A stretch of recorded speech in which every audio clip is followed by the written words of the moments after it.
दरभंगा शहर में दिखने लगा बाढ़ सा नजारा। रात को ही बारिश ने क्लीन और ग्रीन दरभंगा की खोल दी पोल। जल जमाव से लोगों की बड़ी परेशानी। जी हां, दरभंगा जिला में बीती रात हुई बारिश ने मौसम का मिजाज बदल दिया है। लोगों को गर्मी से राहत मिली है। वहीं दूसरी तरफ बारिश ने शहर की सूरत बदल कर रख दी है। नगर निगम के अधिकांश मोहल्ले में जल जमाव की स्थिति बनी हुई है।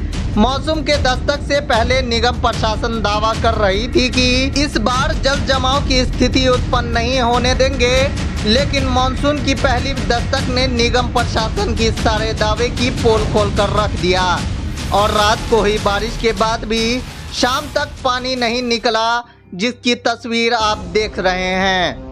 दरअसल बारिश ने शहर की सफाई और जल निकासी व्यवस्था की पोल पूरी तरह खोल दी है। शहर के अधिकांश मोहल्ले में बारिश की पानी जम गया है। फिलहाल यह जो तस्वीर है वार्ड नंबर 31 की है, जहां तालाब और सड़क एक बराबर हो गया है।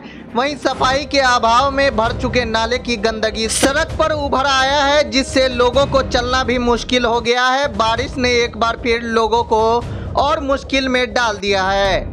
वहीं लोग नगर निगम को कसूरवार ठहरा रहे, हालांकि यह जिम्मेदारी यहां के विधायक और सांसद की भी है। वहीं 20 साल से रह रहे विधायक संजय सरावगी खुद तो पानी हेलते नहीं, लेकिन दरभंगा वासियों को पानी में हेलने पे मजबूर कर दिया है।